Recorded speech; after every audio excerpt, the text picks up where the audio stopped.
terperanjat kala melirik jam di pergelangan tangan sudah pukul 21:10. Masih adakah kereta ke Bojonggede? Lantas, aku pun mempercepat langkahku menuju peron stasiun Manggarai.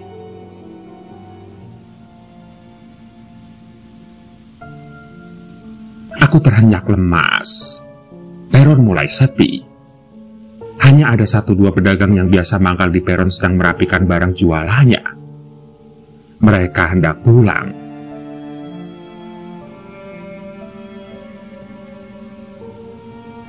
Kereta ke Bogor sudah jalan semua, Neng. Yang terakhir jam 9 tadi. Belum lama lewat. Ujar seorang pedagang memberitahuku.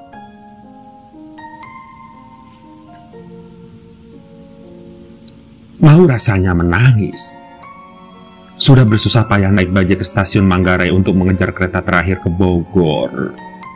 Namun ternyata tidak ada lagi kereta yang bisa kunaiki. Lantas, aku pun mengetuk kemacetan lalu lintas. Bagaimana tidak? Kalau bukan karena Jakarta selalu macet, tentu aku tidak akan ketinggalan kereta.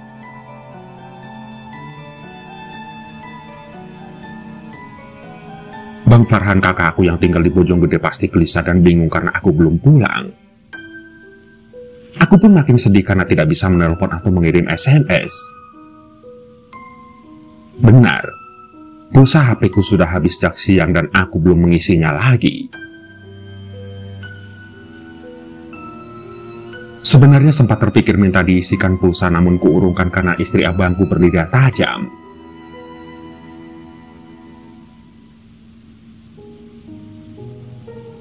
Selama si Wiwin tinggal di rumah kita, sudah berapa banyak uang yang papa kasihin ke dia? Ujarnya. Tadi pagi sempat ku dengar omelan istri abangku itu.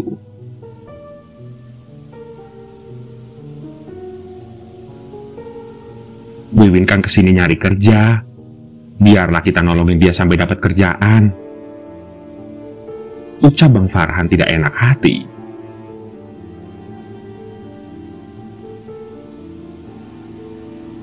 Iya, tapi sudah berapa bulan gak dapat-dapat. Ujung-ujungnya kita semua yang nanggung ongkos dan keperluannya sehari-hari. Anak kita mau beli sepatu aja sampai papa tunda supaya bisa ngasih Wiwin ongkos. Ujar istri abangku. Perih rasanya mengingat hal itu. Apalagi wawancara kerja tadi tidak berjalan mulus. Meski sudah melewati 3 tahap tes, aku gagal diterima sebagai karyawan. Padahal, aku begitu ingin bekerja.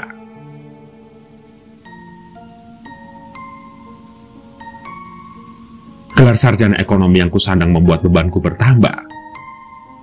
Ekonomi negara yang sulit mengakibatkan pengangguran mencapai jutaan orang, yang menyebabkan lowongan kerja semakin sempit.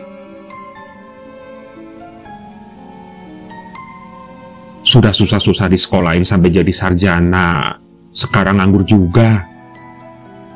Sindir iparku. Kugigit bibirku pilu. Aku bertanya-tanya sekarang apa yang harus aku lakukan. Yang pasti, malam ini aku harus pulang ke rumah abangku.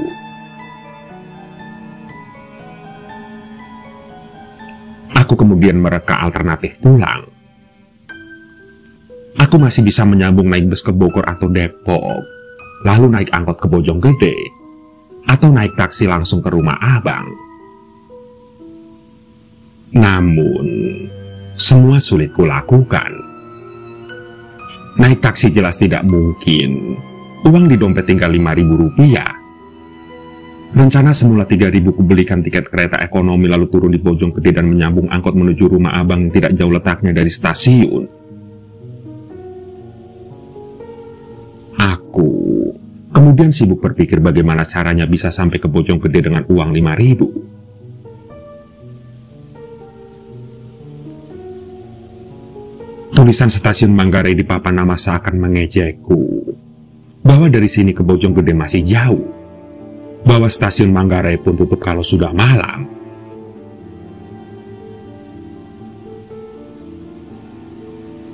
Manggarai. Saat SD ku ingat sebuah daerah di Nusa Tenggara bernama demikian. Ternyata, daerah di Jakarta Selatan ini mendapat nama yang sama karena di zaman Belanda dulu banyak pendatang dari Manggarai bermukim di sini.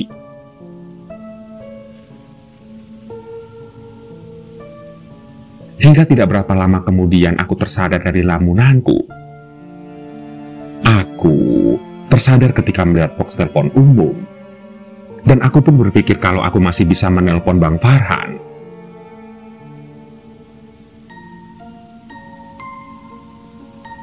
Kling. Koin Rp1.000 yang kumasukkan berbunyi nyaring kala masuk box telepon. Kutempelkan gagang telepon di telinga. Terdengar nada sambung.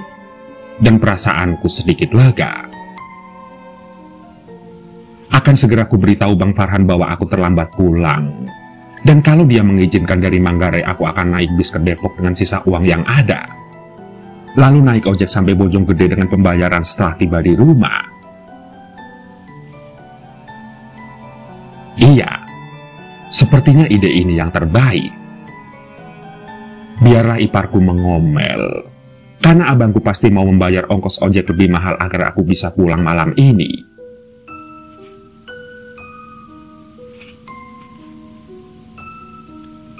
Nada sambung masih terdengar. Namun aneh kenapa telepon tidak diangkat-angkat.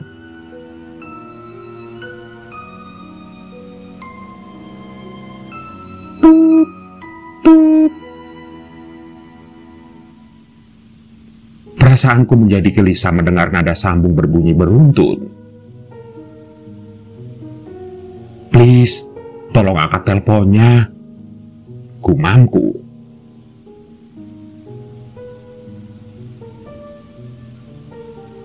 Masih belum juga diangkat. Apakah telepon di rumah abangku salah taruh?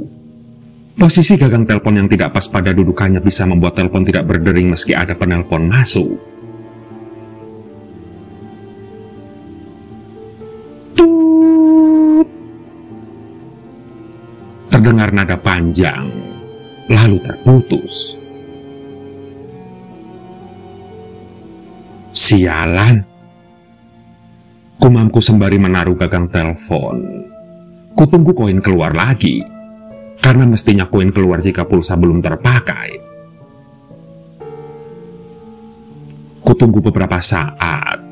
Kenapa koin tidak keluar? Lantas aku pun memukul box telepon dengan gemas.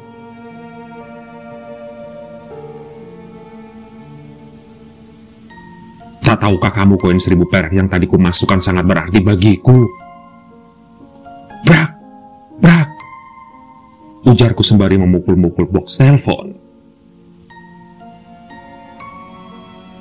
Namun, pukulan tanganku yang gemas masih tidak memberikan hasil. Dan pasti uangku sudah ditelan telepon umum sialan ini.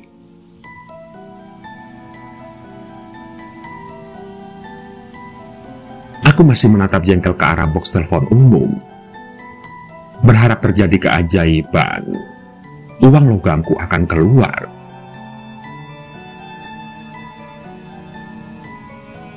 Tolong, uangku tinggal Rp4.000.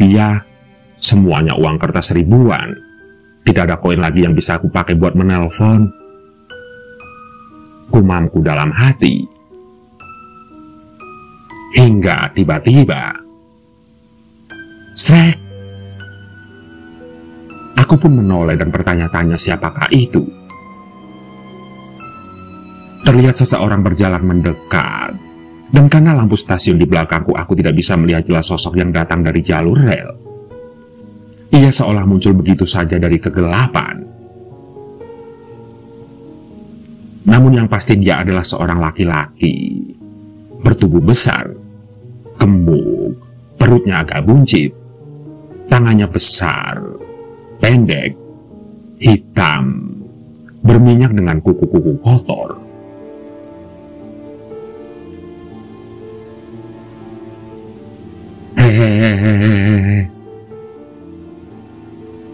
Terdengar, laki-laki itu tertawa dengan suaranya yang bernada jahat dan mesum. Sontak aku pun mundur ketakutan. Perlahan laki-laki tersebut semakin mendekat, dan kini bisa kulihat wajahnya lebih jelas. Terlihat wajah keras laki-laki jalanan yang diterpa banyak pengalaman kasar. Bekas jerawat memenuhi wajahnya yang berminyak. Hidungnya besar dan amat pendek. Matanya kecil dan licik. Ada bekas luka di pipinya. Rambutnya ikal sebahu berantakan dan tidak karuan.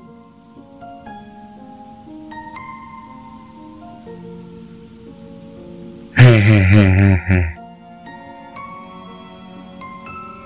Kala laki-laki ini tertawa lagi, kulihat deretan gigi yang tidak beraturan. Gigi depannya agak maju, tapi gigi lainnya tumbuh berebutan tidak enak dilihat. Sementara kotoran dan bekas selipan makanan di antara giginya membuat tawa lelaki ini pantas dimasukkan sebagai nominator 10 tawa paling tidak enak dilihat di dunia.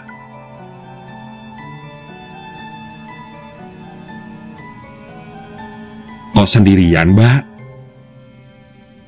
Tanyanya. Aku tidak menjawab dan terus beringsut mundur. Namun dia malah maju semakin dekat.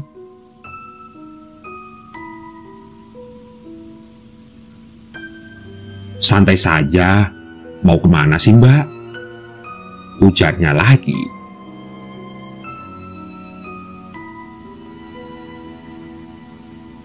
Jangan ganggu saya. Aku menghardik karena aku berpikir pasti dia akan berniat jahat. Lelaki itu berhenti melangkah, menatapku liar dari rambut hingga ujung kaki, yang membuat aku amat risih dengan ekspresi tidak senonohnya. Hehehehehehe. Dia kembali terkekeh dengan ekspresinya yang semakin liar dan jahat.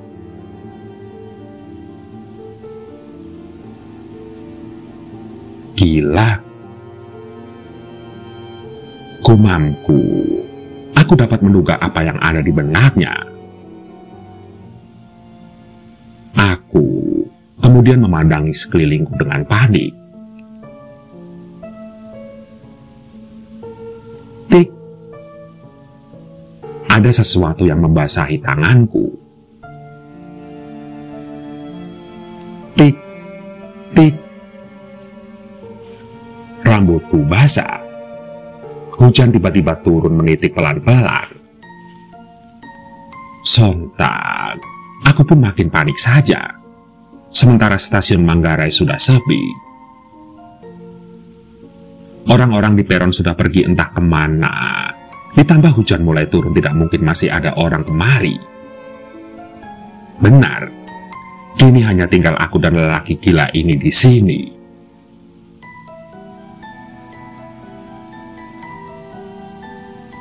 Tolong, tolong! Teriakku. Aku menjerit sejadi-jadinya yang membuat si lelaki monster sedikit kaget.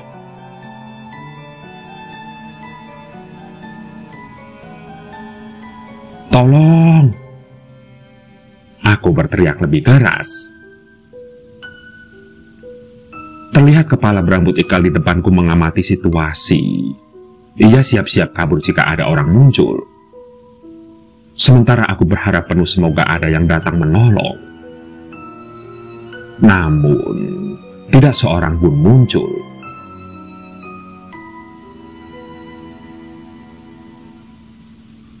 Tolong! Teriakanku kembali membahana. Namun stasiun Manggarai membisu. Peron sepi dalam diam. Hanya ada kesunyian dan angin semilir yang menyahut jeritanku.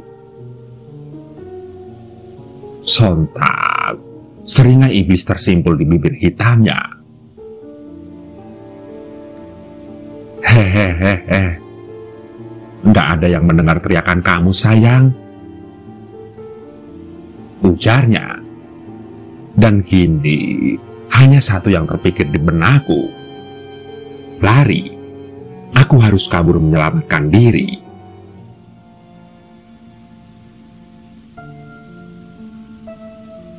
Dalam hitungan detik aku membalikkan tubuh. Aku Aku langsung kabur.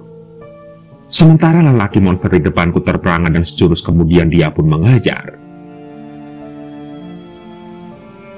Aku berlari secepat ku bisa menyusuri pinggiran rel. Namun sepatu berhak pendek yang kukenakan menghambat gerakanku. Sembari berlari kubiarkan sepatu terlepas dan aku tidak mempedulikan meski kaki jadi sakit. Karena tanpa alas kaki aku akan bisa berlari lebih cepat. Iya, aku harus menyelamatkan diri. Aku tidak mau jadi korbannya. Mungkin dia tidak sekedar ingin memuaskan nafsu binatangnya. Bagaimana kalau dia juga ingin membunuhku?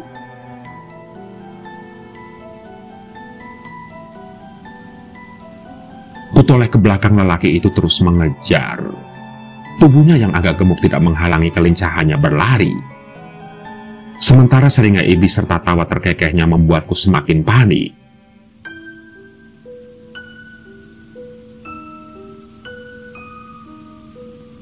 Nafasku tersengal kala memaksa berlari lebih cepat. Konyolnya aku berlari bukan ke arah jalan raya.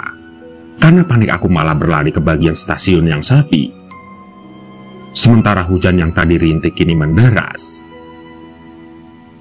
Wajah dan rambutku mulai kuyup. Pakaian yang kukenakan sudah basah menempel di badan.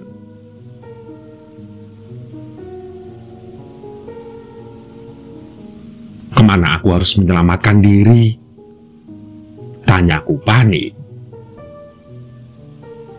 Kulihat sebuah bangunan gelap di sudut stasiun Manggarai. Beberapa gerbong kereta terongkok dalam diam. Sementara penerangan yang samar membuat tempat itu terkesan suram.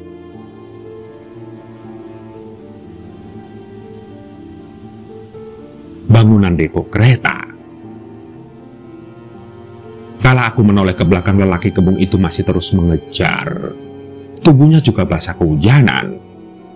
Terlihat kaos lusuhnya kuyup mencetak perut buncitnya semakin jelas.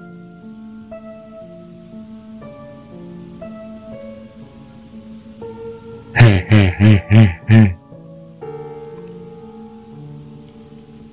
Terdengar tawanya membahana. Karena dia semakin dekat. Mungkin dia berpikir betapa tololnya aku berlari ke arah bangunan sepi jauh dari keramaian. Tempat ini akan menjadi lokasi yang tepat baginya menyalurkan nafsu binatangnya. Aku kini semakin panik. Terus berlari. Hingga tidak lama kemudian, aku mendengar suara sesuatu yang terjatuh.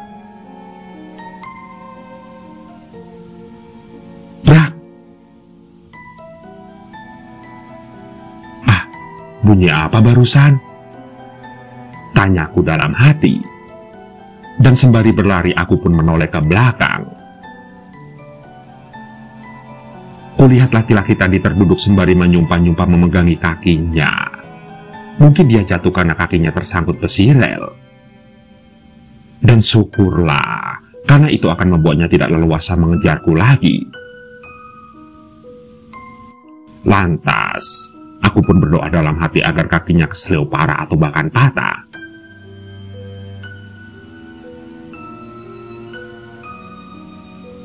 Singkat cerita, terus berlari membawaku tiba di depan sebuah bangunan tidak berpintu. Bangunan ini sungguh besar, sekilas mirip bengkel atau pabrik yang tidak terawat. Terlihat hanya lampu luarnya saja yang menyala sementara bagian dalamnya gelap.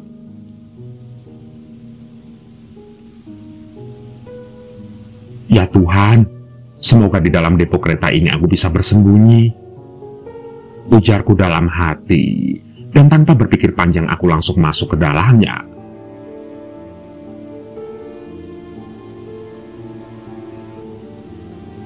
Lumayan, tubuhku kini tidak lagi terkena hujan. Namun kini aku bergidik disambut gelap. Lampu-lampu ruangan yang mati semua membuatku gamang. Apakah masuk ke sini adalah pilihan yang tepat?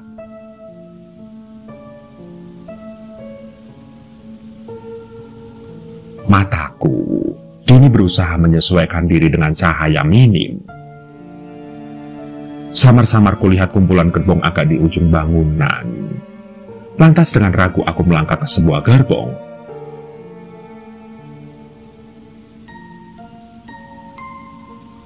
Udara di dalam ruangan terasa menekan dan pengap.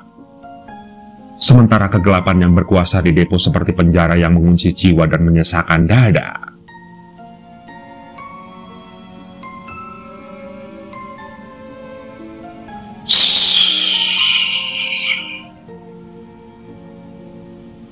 Terasa angin bertiup semilir dari luar. Aku kemudian menghirup napas buru-buru. Iya, ini semakin terasa kalau udara di sini aneh. Samar ku cium bau yang tidak enak, seperti harum bunga aneka rupa bercampur amis darah. Seolah gerbong di dekatku baru saja menabrak orang dan darah bercipratan ke dindingnya. Lantas bunga-bunga ditaruh untuk mengusir bau amis darah tadi.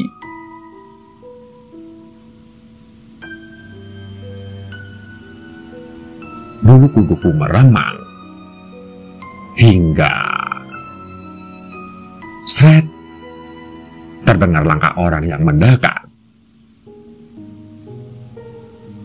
Ya Tuhan, itu pasti laki-laki gemuk tadi, gumamku. Lantas secepatnya aku harus menemukan persembunyian. Langsung saja aku meraba-raba gerbong di depanku mencari pintu. Dinding gerbong terasa dingin dan kokoh, dan bagian tengahnya terbuka. Mungkin pintunya memang sudah tidak ada. Dan karena gerbong cukup tinggi dari tanah, aku pun harus melompat agar bisa masuk.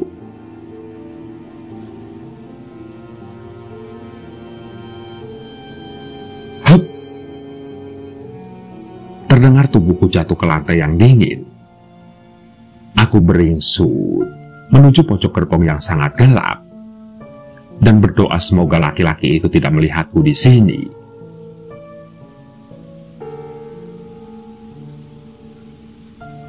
Sret, sret. Terdengar langkahnya gusar. Pasti ia tengah mencariku dan kesal karena tempat ini sangat gelap. Sementara aku hanya bisa duduk meringkuk, kedinginan dan sendirian. Tidak berdaya seperti anak ayam habis tercebur di parit.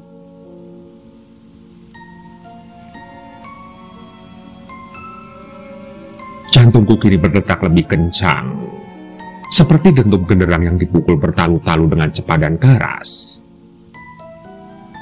Nafasku tersengal, namun kuusahakan sedapat mungkin tidak mendesak atau menimbulkan suara sedikit pun.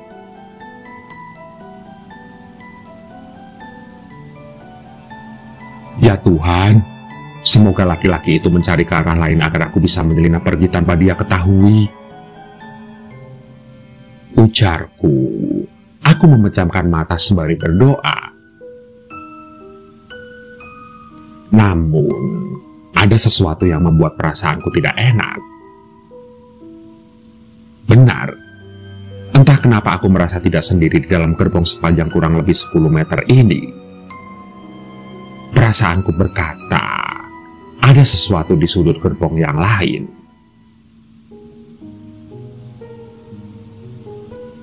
Aku pun menajamkan penglihatan. Dan benar saja, dalam kegelapan nampak beberapa cahaya kemerahan yang membuatku benar-benar kaget.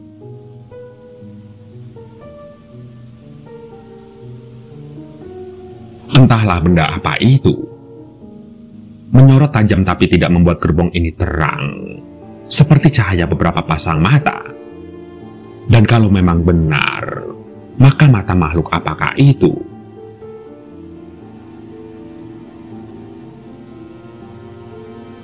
Sret! Terdengar bunyi langkah yang membuat darah seakan berhenti mengalir dari jantungku. Terdengar amat dekat. Dan dalam beberapa detik si laki-laki jahanam akan menemukanku.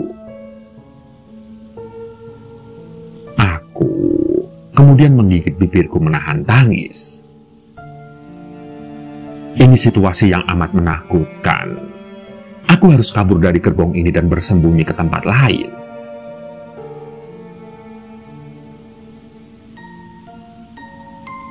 Aku hendak beringsut tapi urung.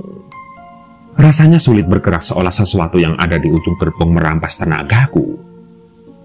Dan itu benar-benar menakutkan karena bulu kuduku meremang.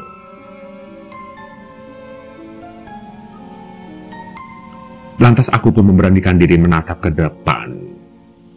Cahaya-cahaya merah itu masih ada menyorot tajam. Aku pun kemudian semakin bergidik kala sebagian cahaya mulai bergerak mendekatiku.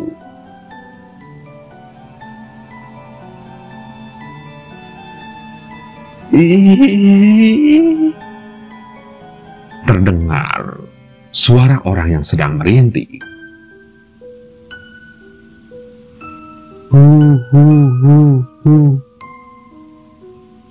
Apakah aku tidak salah dengar tangisan pilu yang lirih itu?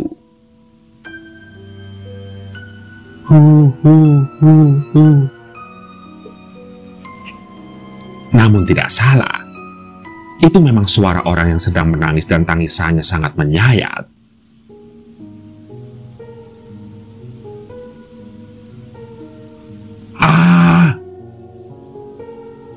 Mendadak terdengar lengging kesakitan membahana di kesunyian. Amat mengagetkan hingga jantungku nyaris saja copot. Teriakan itu kemudian disambut suara hujan yang menderas ditambah kilat yang menyambar.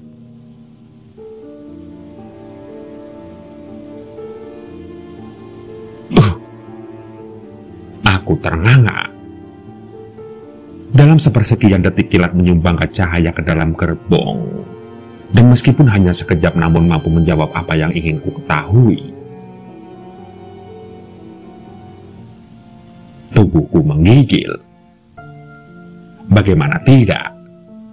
Yang baru saja kulihat tidak mungkin kulupakan seumur hidup.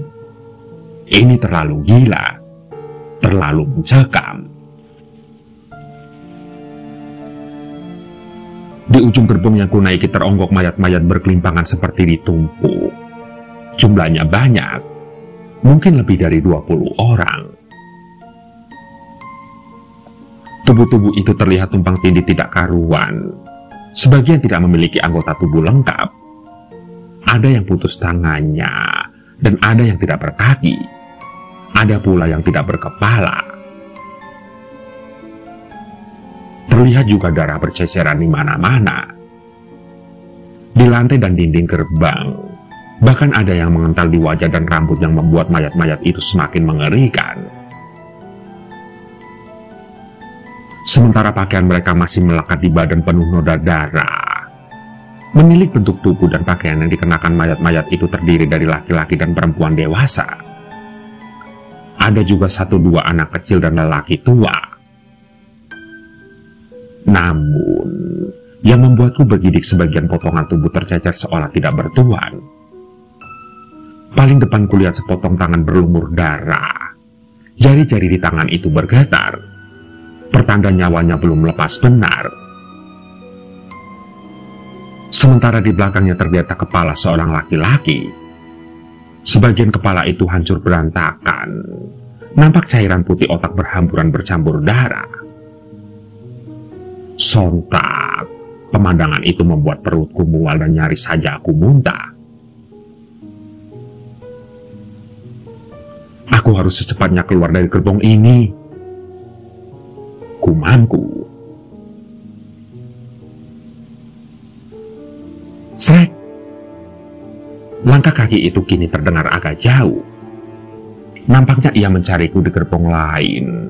Dan ini adalah momen yang tepat untukku kabur.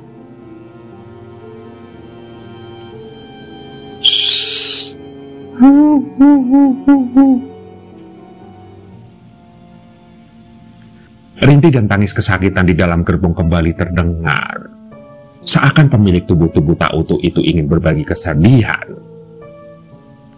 Namun, rasa ngeri ternyata punya efek positif. Memberiku kekuatan untuk meninggalkan gerbong ini. Perlahan aku beringsut menuju pintu yang terbuka. Aku terus beringsut tanpa berani menatap ke arah mayat-mayat di ujung gerbong. Sementara langkah kaki laki-laki yang mengejarku tadi kini terdengar lagi. dan kini terdengar agak dekat. Lantas aku pun memutuskan untuk segera melompat dari gerbong, tapi gerakanku tertahan. Ada tangan menarik lenganku. Dengan bingung aku menoleh, namun dalam gelap aku tidak bisa melihat siapa yang menahan. Karena itu aku pun meraba tangannya.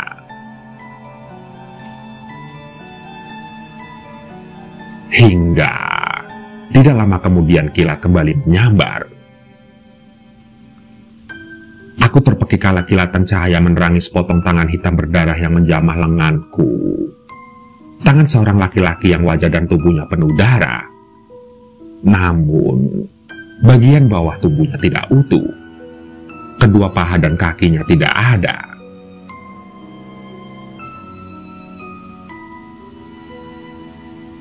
Ah! Sontak aku pun menjerit sejadi-jadinya. Dan entah dari mana munculnya kekuatan, tiba-tiba saja aku sudah melompat dari atas gerbong.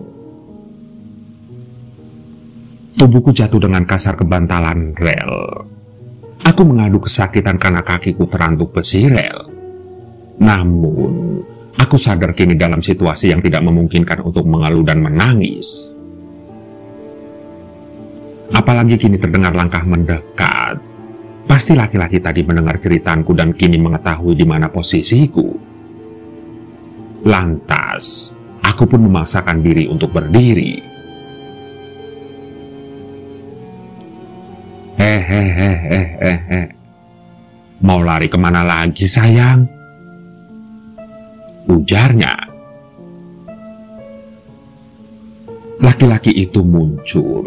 Ia terlihat begitu gembira seperti singa melihat domba yang hendak ditangkapnya tidak bisa kabur. Namun, tentu saja aku tidak akan merelakan tubuhku menjadi korban nafsu biadabnya. Sigap tanganku meraup batu-batu yang berserakan di bantalan rel. 3 buah batu kulemparkan ke wajahnya. Dan 2 batu yang kulempar mengenai sasaran. 1 mengenai lehernya. Dan 1-nya lagi mengenai wajahnya di dekat mata. Ah! Laki-laki biadab itu menjerit sembari memegangi wajahnya yang lebam. Sementara aku senang mendengar teriakan kesakitannya.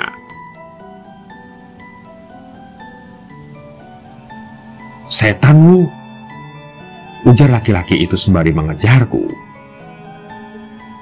Aku pun berlari di kegelapan di antara gerbong-gerbong kereta.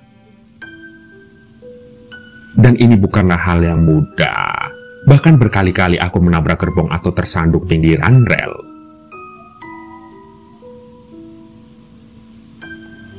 Tubuhku sakit tapi aku berusaha tidak peduli. Sakit harus aku tahan. Aku harus mempertahankan kehormatanku. Hingga tidak lama kemudian kukira di sebelah sana ada pintu lain yang terbuka lebar seperti pintu depo yang kumasuki. Namun perkiraanku salah. Ujung depo ternyata dinding bangunan. Lebar, kokoh namun tidak bercelah. Benar, tidak ada jalan keluar.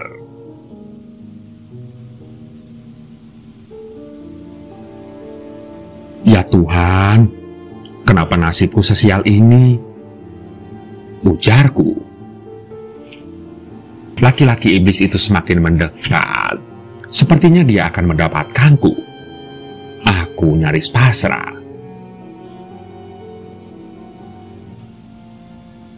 Hingga tidak lama kemudian ada gerakan halus seperti bunyi kain tersibak angin.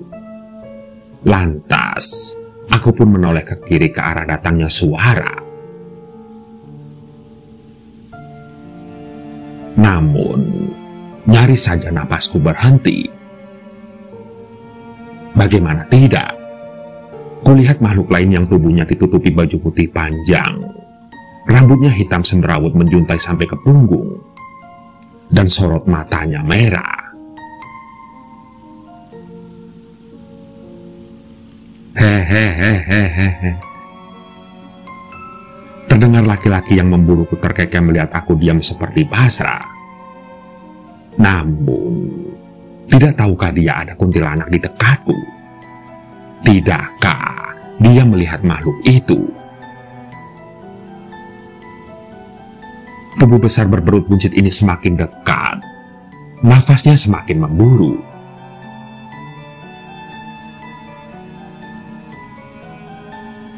Beruntungnya aku, jarang-jarang aku dapat perempuan cantik, ujarnya.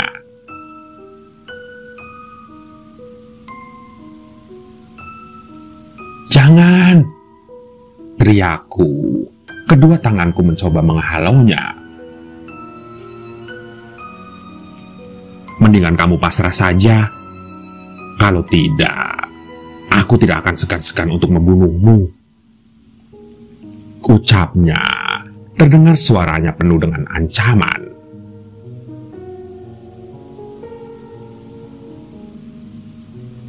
Terlihat ada sesuatu yang dirogohnya dari balik pinggang celana bututnya. Aku pun mundur ketakutan. Bahkan dalam gelap aku bisa melihatnya mengeluarkan pisau.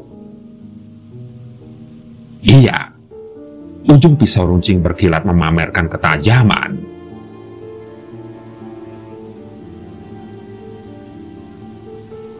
Lakukan apa yang kamu mau, tapi jangan bunuh saya.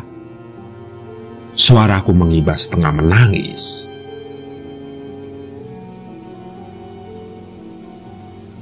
Nah, gitu dong.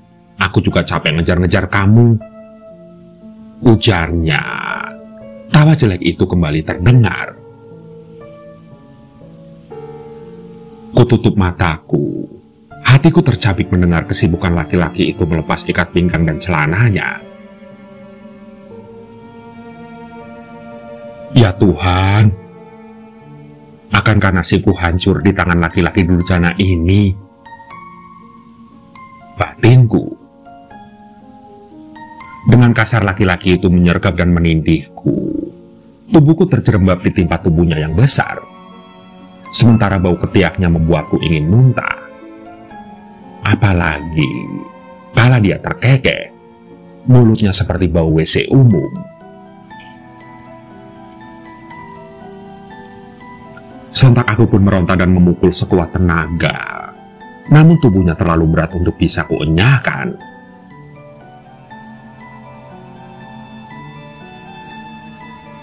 Tak! Ditamparnya aku dengan kasar. Kulihat kilatan pisau mendekat. Lantas ujung logam yang dingin dan runcing ditempelkan ke pipiku.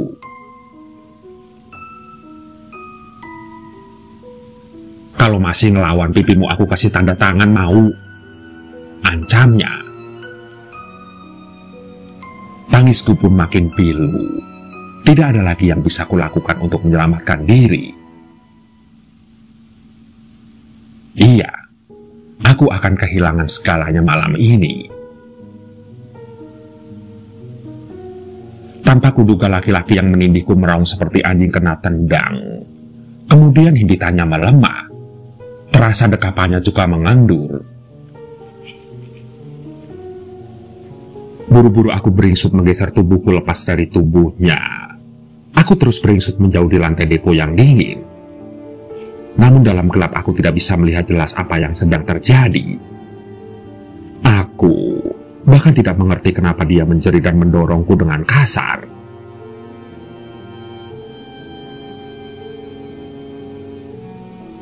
Siapa kamu? Aku bisa mendengar suara laki-laki itu gemetar seperti bicara dengan orang lain. Tidak ada sautan. Depo ini sepi dan gelap. Hanya diwarnai desat takutku dan napas babi laki-laki iblis itu.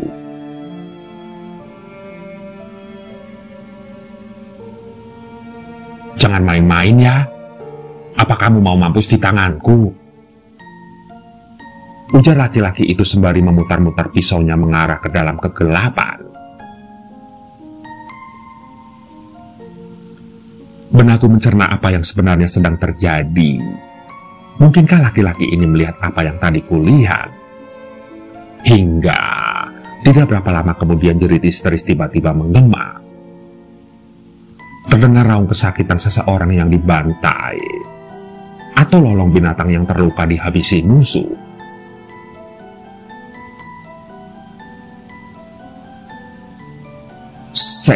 Setan! Ujar laki-laki itu marah namun tidak berdaya. Sejurus kemudian ku dengar derap kakinya berlari namun tidak kencang, seolah ia tidak bisa berdiri tegak. Sementara rintik kesakitan menemani langkahnya yang semakin sulit, semakin oleng. Bruk! Dan benar saja, kini dia terjatuh menabrak sebuah gerbong. Tubuh besar itu merasakan darah segar mengucur dari perutnya, menarik semua kekuatannya, menghabiskan nyalinya, dan mulai membetot nyawanya.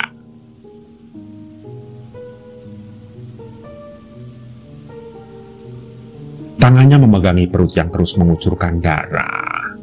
Namun lukanya terlalu dalam. Ia tidak akan bisa menahan darah yang terus saja mengalir. Mungkin dalam hitungan menit dia akan kehabisan darah.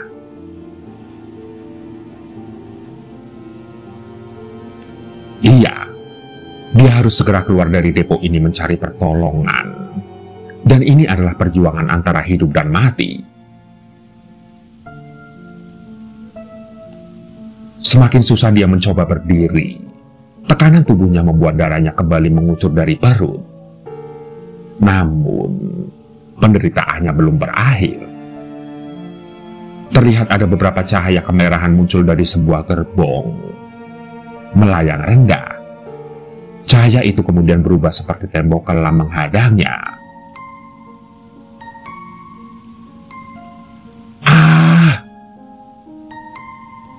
Terdengar, laki-laki itu kini menjerit takut dengan suara tercekat. Di depannya berdiri begitu banyak sosok-sosok mengerikan. Sosok seperti manusia dengan tubuh tidak utuh. Terlihat sebagian besar dipenuhi luka dan rusak berat. Ada laki-laki berwajah hancur yang berjalan sembari menyeret sebelah potongan kakinya.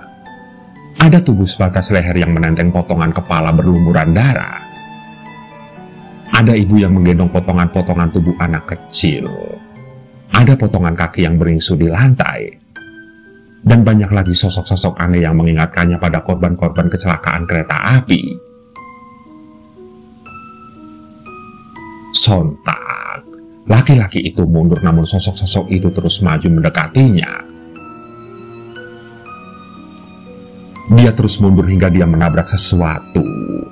Laki-laki itu menoleh dengan sisa kekuatannya. Hingga tidak lama kemudian kilat kembali menyambar.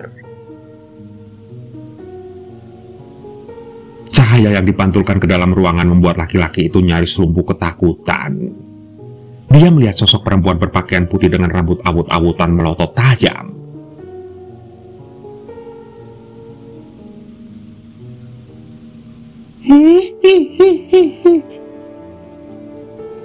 Terdengar makhluk itu tertawa, melengking tinggi dan menyakitkan telinga. Dan mendadak, makhluk itu melakukan sesuatu yang membuat si lelaki berteriak mengerikan. Teriakan panjang yang membangkitkan bulu romaku. Ah! Teriak laki-laki itu sembari matanya mendelik.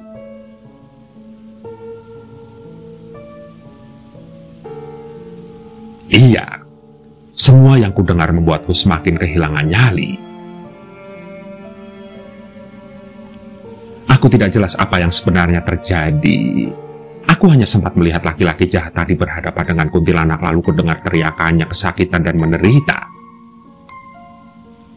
Kudengar tubuh jatuh lalu bunyi menggelegak seperti orang muntah darah. Sontak aku pun merinding.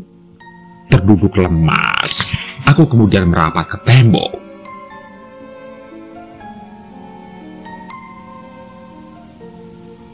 Singkat cerita, tidak berapa lama kemudian terdengar langkah-langkah kaki dan suara orang berbicara. Lampu-lampu pun menyala, yang membuat mataku silau. Dan benar, saat terang ruangan depo ini ternyata lebih luas dari yang kubayangkan. Ada beberapa gerbong kereta berderet gagah di jalur rel.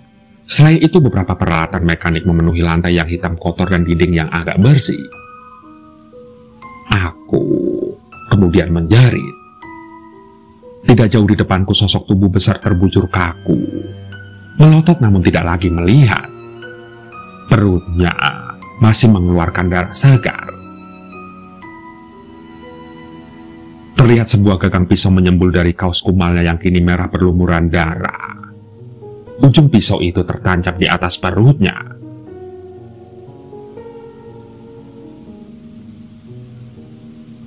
Tidak lama kemudian terdengar langkah-langkah berlari mendekatiku. Terlihat beberapa laki-laki dewasa mendekat. Mereka lantas menganga melihat Maya di dekatku.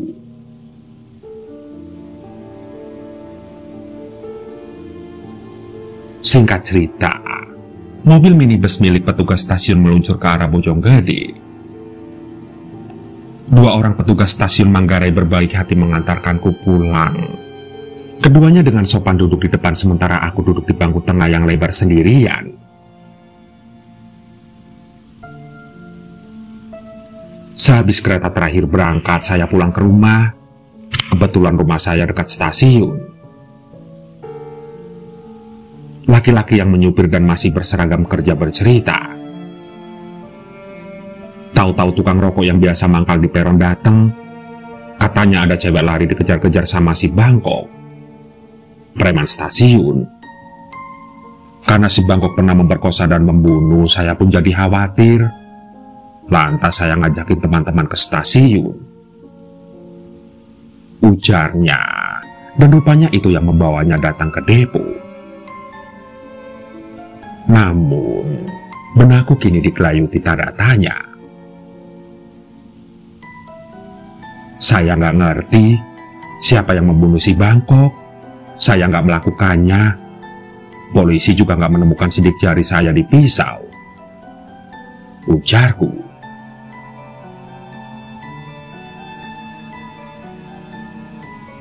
Kedua laki-laki yang mengantarku terdiam sejenak. Lalu dengan nada pelan temannya menjawab. Sepertinya kerjaan hantu perempuan yang menghuni depo, Mbak. Sang supir kemudian menambahkan. Orang-orang bilang dia dulu meninggal karena diperkosa dan dibunuh di depo. Ujarnya. Aku pun begitu. Mungkin itu adalah makhluk yang kukira kuntilanak tadi. Namun, masih ada yang mengganjal di hatiku.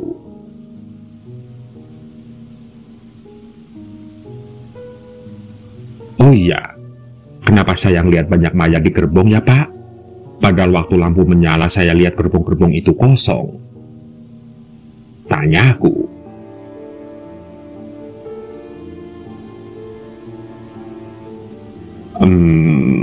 Itu ya, Mbak tahu sendirilah. Kami sendiri kadang takut kalau kerja malam di depo. Sebisa mungkin kami membereskan kerjaan sore. Lepas maghrib, kalau nggak perlu lembur nggak ada yang mau ke depo. Serem soalnya. Ujarnya. Lantas mayat-mayat itu? Tanyaku kemudian. Mereka korban tabrakan kereta api, Mbak. Ada yang mati kena gilas. Ada yang memang sengaja bunuh diri. Macem-macem lah pokoknya. Jelasnya. Aku pun menunduk. Aku mencoba mencerna apa yang sudah kualami ini. Hingga... Cerit kaget meluncur dari mulutku.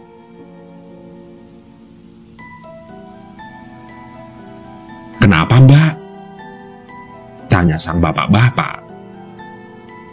Aku tidak kuasa menjawab. Aku hanya bisa menunjuk lemas. Iya. Kini, di kakiku terbaring perempuan berpakaian putih yang tadi kulihat di dalam depo. Rambut panjangnya menutupi sebagian wajah, namun sebelah matanya menilik tajam dan dia tertawa mengigik. Terdengar tawanya melengking panjang dan menghujam jiwa.